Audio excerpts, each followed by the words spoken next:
필요한 데이터가 하나의 데이터 프레임에 모두 있는 경우는 드물겠죠. 따라서 여러 데이터 프레임을 하나로 합치거나 연결해야 할 경우가 많습니다. 판다스에서 데이터 프레임을 합치는 함수에는 concat, merge, join이 있습니다. 먼저 행 혹은 열 방향으로 데이터 프레임을 이어붙이는 개념인 concat 함수에 대해서 살펴보겠습니다. df1, df2, df3에 해당하는 데이터 프레임을 각각 만들어줍니다. df1에는 abcd 열이 있고 인덱스가 0, 1, 2, 3, df2에는 abcd 열이 있고 인덱스가 4, 5, 6, 7, df3도 abcd 열이 있고 인덱스가 8, 9, 10, 11로 구성되어 있죠.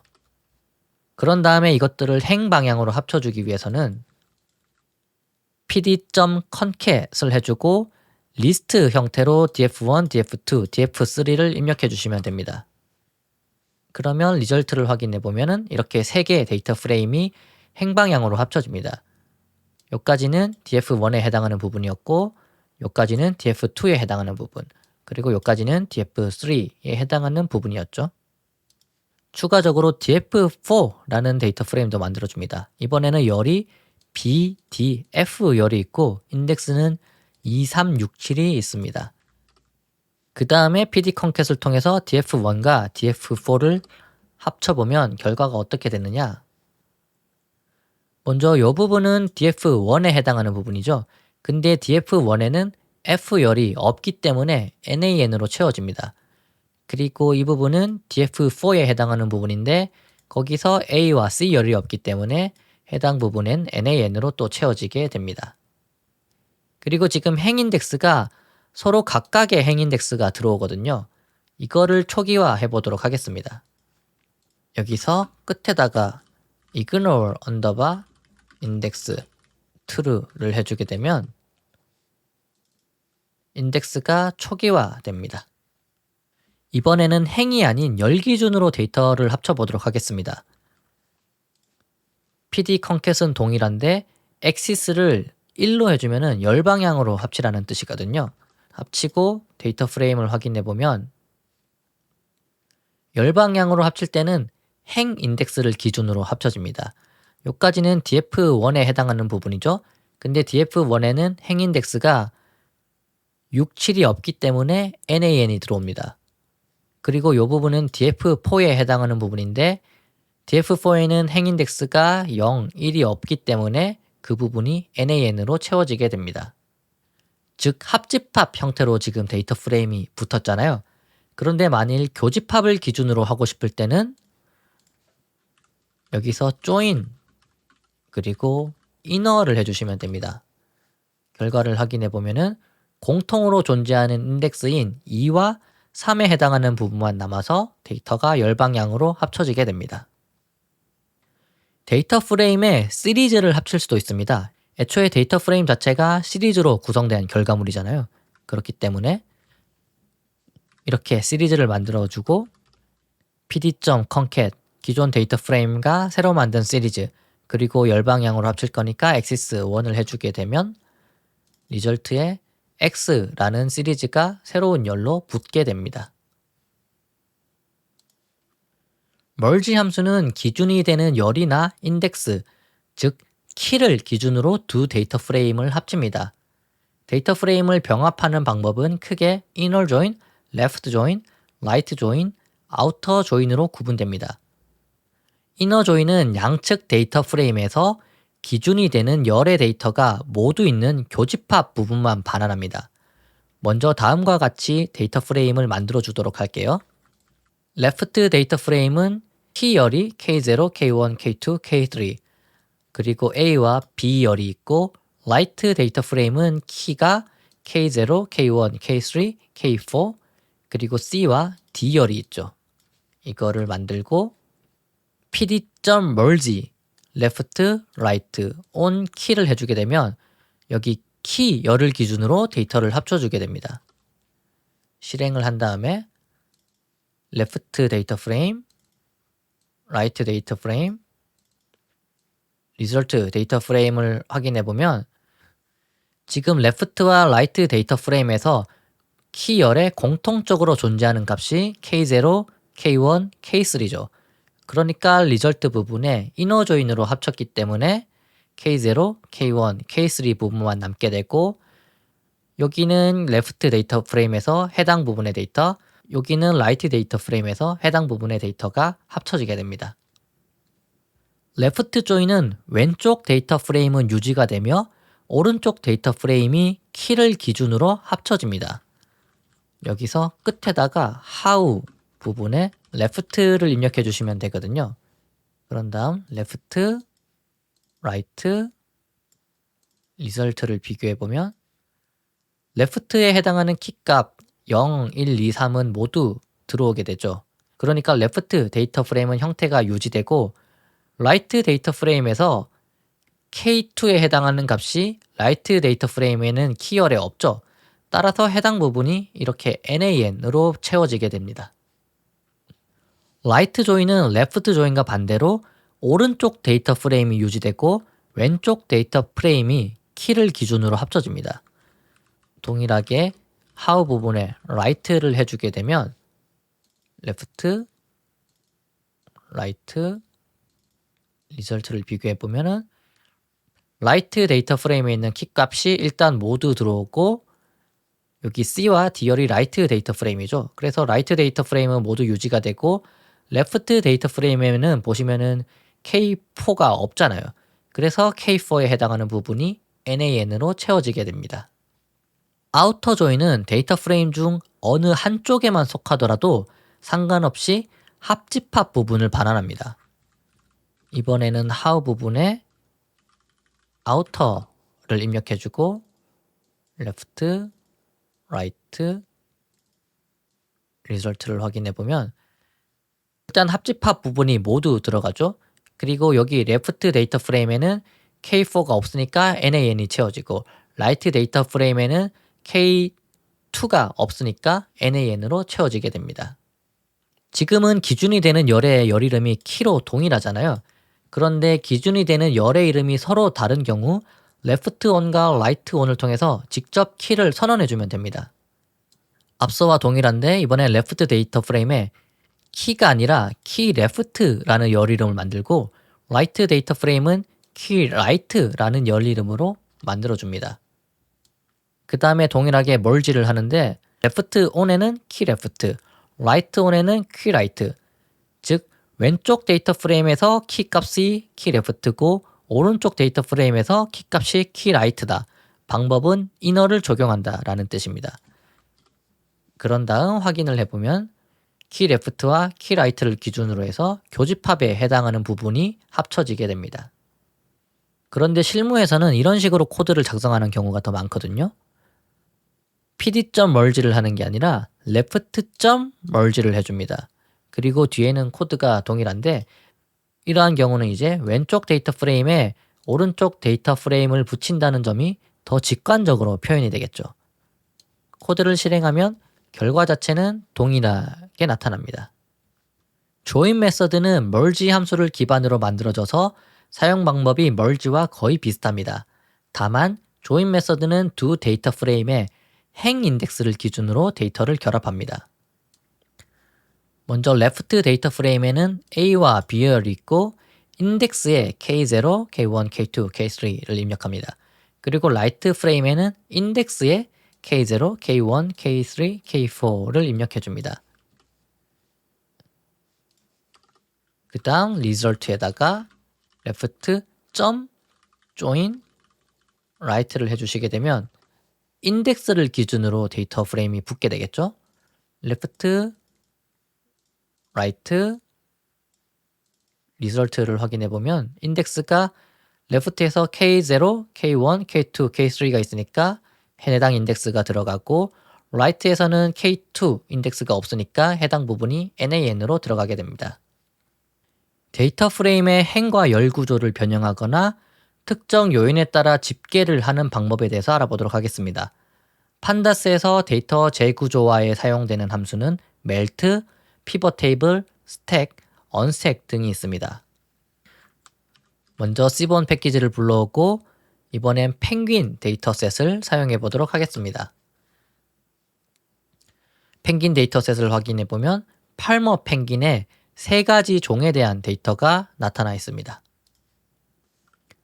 melt 함수는 id 변수를 기준으로 원본 데이터 프레임의 열 이름들을 variable 열에, 각 열에 있던 데이터는 value 열에 넣어서 아래로 긴 형태로 만들어줍니다.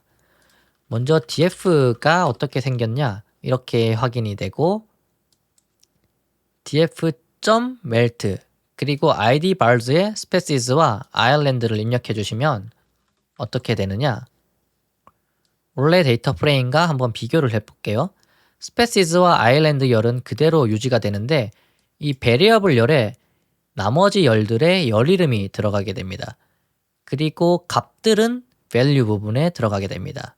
그러니까 spaces가 아델리고 island가 톨질센 부분의 length, build length mm 부분이 원래 39.1이었죠. 그게 여기서 build length mm이 39.1 이런 식으로 아래로 긴 형태로 만들어지게 됩니다. 피벗 테이블 함수는 엑셀의 피벗 테이블과 비슷하며 총 4개의 입력값이 필요합니다. 먼저 인덱스에는 행 인덱스, 컬럼즈에는 열 인덱스, values에는 데이터 값, egg 펑션에는 데이터 집계 함수가 필요합니다. 펭귄 데이터에 spaces와 island별로 build length mm의 평균을 구해보도록 하겠습니다. 이렇게 입력하면 인덱스에는 species, columns에는 island, value는 build length mm, agree 펑션은 mean, 평균을 구하라는 뜻이죠. 코드를 실행하고 인덱스 부분이 species, 컬럼 부분이 island에 해당하는 부분이 들어갔고 이 build length에 해당하는 평균들이 계산됩니다. 그리고 이렇게 친스트랩의 비스코, 젠2의 드림 이런 것들은 애초에 데이터에 값이 없는 부분이기 때문에 nan으로 채워지게 됩니다. 각 인덱스를 하나가 아닌 여러 개를 입력할 수도 있고 데이터 값, 집계 함수 역시 여러 개를 입력할 수도 있습니다. 이렇게 인덱스 부분의 리스트 형태로 spaces와 성별을 입력하고 value도 2개의 값을 리스트 형태로 입력합니다.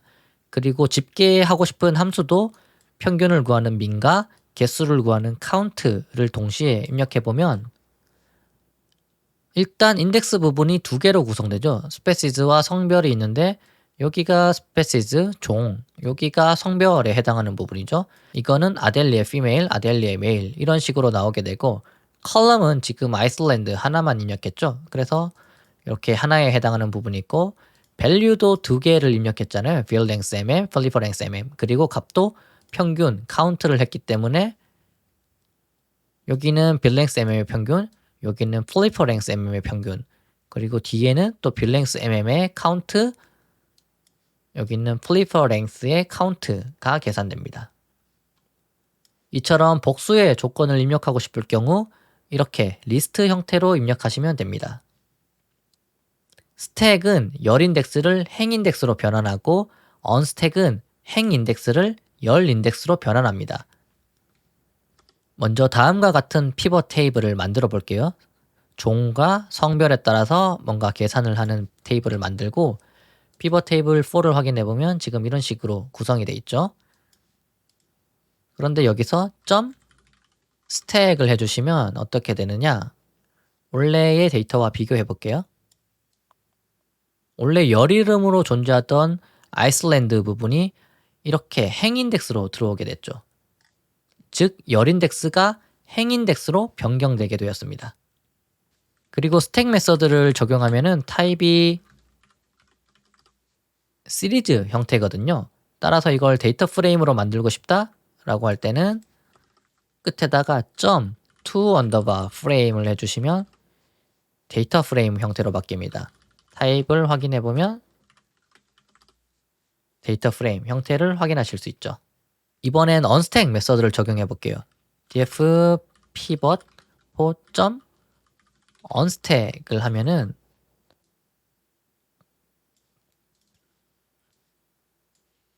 species 부분은 그대로 유지가 되는데 성별에 해당하는 부분이 이렇게 열 이름으로 바뀌게 되었죠.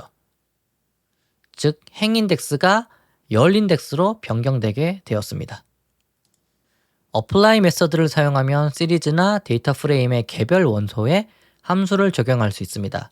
이는 사용자가 직접 만든 함수, 람다 함수를 포함해서 함수를 적용할 수 있어서 기본 함수로 처리하기 어려운 복잡한 연산도 가능하며 포문을 사용해서 각 데이터에 함수를 적용하는 것보다 더 빠르게 연산이 가능합니다. 먼저 시리즈 객체에 apply 메서드를 적용하면 모든 원소에 함수를 적용해서 결과값을 반환합니다. 먼저 펭귄 데이터에서 빌랭스에 해당하는 부분만 선택해서 시리즈를 만들어주고 데이터를 확인해보면 이런 식으로 구성이 되어 있죠. 여기서 시리즈 원소들의 제곱근을 구해보도록 하겠습니다.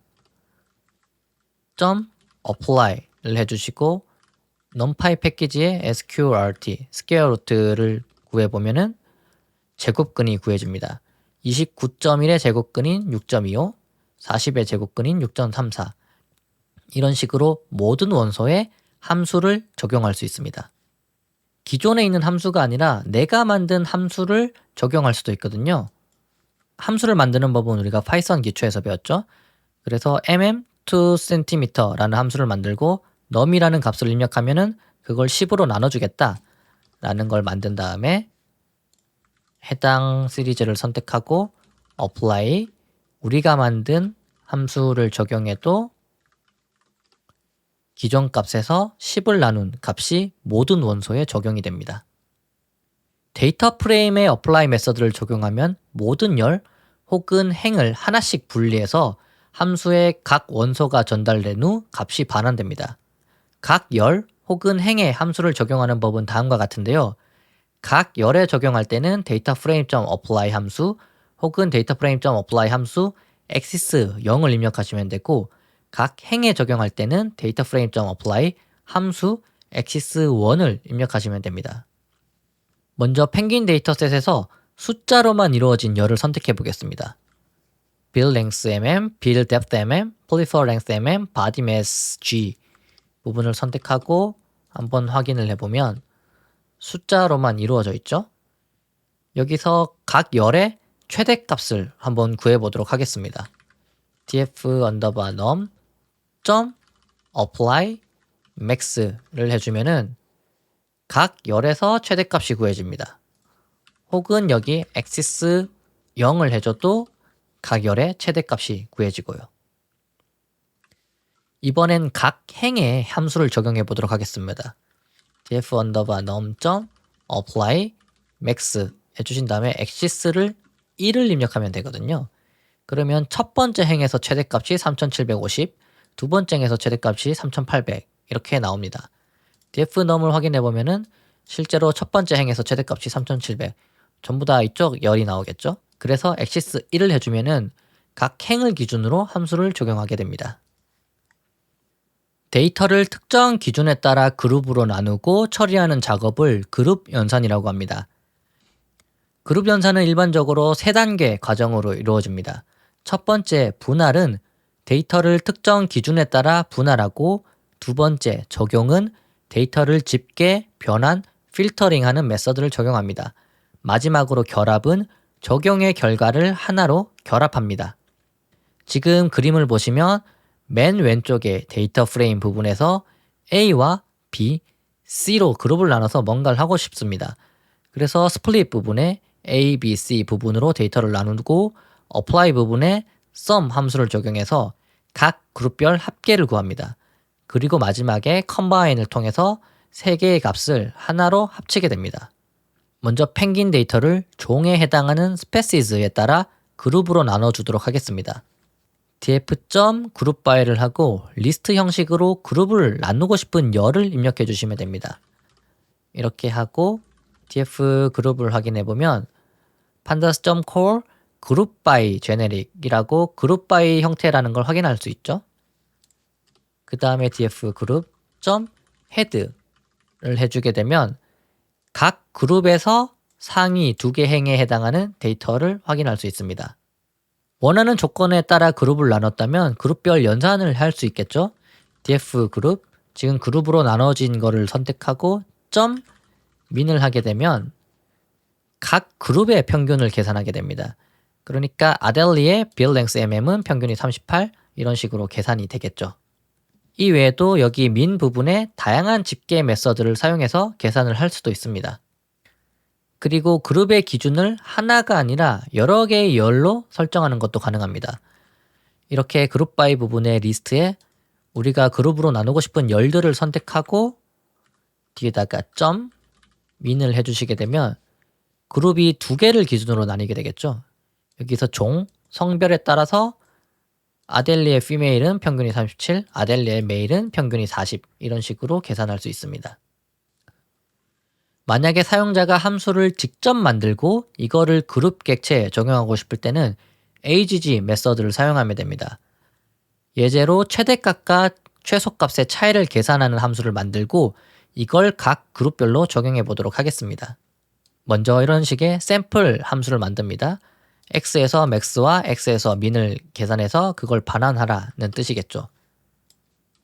그 다음 스페시즈별로 그룹을 나누고 bill length 열만 선택합니다. 그리고 .agg에다가 우리가 만든 함수를 입력하면 각 그룹별 bill length 열에서 최대값과 최소값의 차이가 계산됩니다. agg 메서드를 사용하면 한 번에 여러 개의 집계 연산을 처리할 수도 있거든요. 먼저 df에 스페시즈를 기준으로 그룹을 나누고 agg 부분에 max와 min을 리스트 형태로 입력하게 되면 동시에 계산이 됩니다. 한번 df2 데이터 프레임을 확인해 보면 여기가 그룹을 나눈 종 부분이죠. 그러니까 아델리에서 bill length의 최대값은 46, 최소값은 32.1, bill depth에서 최대값은 21.5, 최소값은 15.5 이렇게 집계 함수를 한 번에 적용할 수도 있습니다. 각 열마다 다른 종류의 함수를 적용할 수도 있거든요. 역시나 스페시즈별로 그룹을 묶고 agg에 bill length mm은 max와 min을 구하라, 아이슬란드는 count를 구하라 라고 열마다 다른 함수를 적용할 수도 있습니다. 실행을 해보면은 bill length mm은 max와 min이 구해지고 아이슬란드는 count가 계산됩니다. agg 메서드를 이용할 경우에는 그룹별로 연산을 위한 함수를 적용하고 연산 결과를 집계해서 반환을 했죠. 반면에 transform 메서드를 이용하면은 그룹별로 함수를 적용하는 것은 동일하지만 그 결과를 본래의 행 인덱스와 열 인덱스를 기준으로 반환합니다. 따라서 원본 데이터 프레임과 같은 형태로 변형해서 데이터를 정리해 줍니다. 먼저 데이터 프레임을 스페시즈로 그룹 묶고 bill length mm 부분의 평균을 계산하면 이렇게 계산되죠. 아델리는 38, 친스트랩은 48, 젠2는 47. 그런데 이걸 agg가 아니라 트랜스폼을 이용하면 어떻게 되느냐? 스페시즈별로 평균이 계산되긴 하는데 이거를 그룹별로 값이 하나만 나오는 게 아니라 원래 값에 매칭을 해줍니다. 그러니까 데이터를 확인해 보면은 df에서 원래 맨 위는 아델리였죠. 그리고 아델리는 평균이 38이었으니까 여기 아델리에 해당하는 부분에는 모두 38이 들어가게 됩니다. 그리고 쭉 밑에 가면은 밑에는 젠2 데이터죠. 젠2의 평균은 47이니까 밑부분에는 모두 47이 들어가게 됩니다. 그리고 중간에 만약에 친스트랩 부분이 있으면은 친스트랩의 평균인 48이 채워지게 되겠죠. 따라서 원본 데이터 프레임과 같은 형태를 유지하게 되는 겁니다. 이러한 점을 응용해서 그룹별 Z스코어를 계산해 보도록 하겠습니다. Z스코어란 각 데이터의 값이 평균으로부터 얼마나 떨어져 있는지를 나타내는 수치로서 각 원소를 평균으로 빼고 이를 표준 편차로 나눠줍니다. Z스코어는 이런 식으로 구할 수 있거든요. X에서 X의 평균을 빼고 X의 스탠다드 데비에이션으로 나눠주면 구할 수 있고 이를 데이터 프레임에 적용해보면 스페시즈별로 그룹을 나누고 열을 선택한 다음에 트랜스폼 Z스코어를 해주게 되면 그룹별로 Z스코어를 구한 다음에 원래의 행 부분에 데이터를 넣어주게 됩니다. apply 메서드는 그룹 객체에도 적용할 수 있거든요. 그룹을 묶어서 이런 식으로 한 다음에 마지막에 apply 함수를 적용하면은 그룹별로 최소값이 계산됩니다. 그리고 위에서 만든 Z스코어도 적용을 할 수 있거든요. 여기서 Z스코어를 해주게 되면 우리가 트랜스폼을 이용했던 것과 동일한 결과가 나타나기도 합니다. 시계열 데이터란 시간을 기준으로 측정된 자료를 말하며 주가나 재무제표 등 투자에 쓰이는 대부분의 데이터가 시계열 데이터라고 볼 수 있습니다. 따라서 이를 다루는 법을 알 필요가 있습니다. 판다스에서는 문자열을 데이트 타임 객차로 손쉽게 변환할 수 있으므로 이에 대해서 한번 알아보도록 하겠습니다. 먼저 시본 패키지에서 이번엔 택시 데이터를 불러오도록 하겠습니다. 데이터를 확인해 보면은 택시의 승하차 정보가 있는데 지금 픽업과 드랍오프 부분이 뭔가 시계열 형태처럼 생겼죠? df.info를 확인해 보면 지금 픽업과 드랍오프가 생긴 거는 날짜 형태처럼 생겼는데 실제 형태는 오브젝트, 즉 문자열입니다. 따라서 이거를 데이트 타임 객체로 한번 변경해 주도록 하겠습니다. 판다스에서는 pd.to 언더바 데이트 타임을 통해서 문자열을 데이트 타임 객체로 변환할 수 있습니다. 그래서 열을 선택한 다음에 해당 열을 변경해라 라고 할 수 있으니까 코드를 실행해주고 df.info를 확인해보면 데이트 타임 형태로 변경이 되었습니다. 이번에는 픽업 열에서 연도에 해당하는 정보만 추출해 보도록 하겠습니다. 지금 보면은 첫 번째 행이 2019년 3월 23일이잖아요. 이 중에 연도에 해당하는 2019만 뽑아볼 건데 def 픽업 그리고 0번째 점 year를 해주시게 되면 2019, 즉 데이트 타임 형태는 이런 식으로 연도에 해당하는 정보를 굉장히 쉽게 추출할 수 있습니다. 이거 외에도 month를 해주게 되면 월에 해당하는 정보가 추출되고 day를 해주게 되면 일에 해당하는 정보가 추출됩니다. 그러면 픽업 열에 존재하는 모든 데이터의 연도를 한 번에 추출하려면 어떻게 해야 될까요? 얼핏 생각하기에는 def 픽업 .day를 하면 될 것 같지만 이런 식으로는 할 수가 없습니다. 이 경우에는 dt 접근자를 사용해서 데이트 타입의 열에 한 번에 접근하셔야 됩니다. 열을 선택하고 dt 접근자를 붙여주고 그 다음에 이열을 해주시면 한 번에 연도에 해당하는 정보가 들어옵니다. 만약에 여기를 month로 바꿔주면 역시나 한 번에 월에 해당하는 정보가 들어오게 됩니다. 그리고 데이터를 확인해 보면 지금 순서대로 정렬이 안 돼 있죠? 이거를 픽업 열을 기준으로 순서대로 정렬을 해보도록 하겠습니다. 먼저 sort value 픽업을 하면 픽업 열을 기준으로 오름차순을 하라는 얘기겠죠. 그리고 inplace 툴을 통해서 원본 객체를 변경해주면 이렇게 순서대로 정렬이 됩니다. 그리고 인덱스가 순서가 바뀌었죠? 이거를 한번 초기화 해주도록 하겠습니다.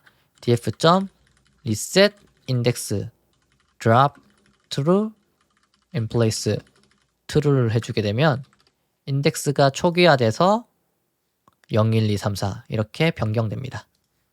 이번에는 픽업 열과 드랍오프 열의 차이, 즉 운행 시간을 계산해 보도록 하겠습니다. 데이트 타임 형태는 이렇게 열 빼기 열을 통해서 날짜나 시간도 계산이 가능하거든요. 이걸 실행해 보면 0days 3분 32초, 10분 3초, 21분 15초 이렇게 계산이 가능합니다. 픽업 열을 행위 인덱스로 변경해 보도록 할게요. df.set underbar index 인덱스로 만들고 싶은 픽업 그리고 원본 객체를 변경해야 되니까 inplace true를 해주게 되면 df가 픽업 열이 인덱스로 변경되게 됩니다. 이렇게 데이트 타임이 인덱스로 들어가게 되면은 날짜 혹은 시간 데이터를 바로 추출할 수 있어서 매우 편리합니다. df.log을 해주시고 만약 2019-02를 하게 되면 2019년 2월에 해당하는 데이터가 한 번에 출력되게 됩니다. 혹은 03-01을 해주게 되면 3월 1일에 해당하는 데이터가 출력되기도 하고 2019 03, 01을 통해서 3월 1일부터 3월 2일까지의 데이터를 출력할 수도 있습니다. 즉 이렇게 인덱서에 슬라이스 형태를 입력하면 해당 기간의 데이터를 선택할 수 있습니다. 파이썬 기초 시간에 range 함수를 통해서 숫자 리스트를 만들었잖아요. range 5 이런 식으로 0에서 5 미만까지의 숫자 레인지를 만들었는데 판다스의 데이트 언더바 range 함수를 통해서 여러 개의 날짜가 들어있는 배열 형태의 시계열 데이터를 만들 수도 있습니다.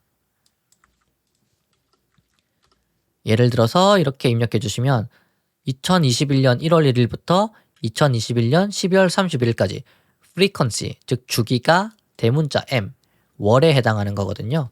이걸 실행해 보면 1월 1일부터 12월 31일까지 한 달씩 띄어가며 날짜가 만들어집니다. 이거 말고도 좀 더 복잡한 형태의 데이터도 만들 수 있거든요. 1월 1일부터 1월 31일까지 frequency는 3D, 즉 3일씩 점프하면서 데이터를 만들어라는 거죠. 해보면은 1월 1일, 1월 4일, 1월 7일 이런 식으로 3일을 주기로 데이터를 만들 수도 있습니다.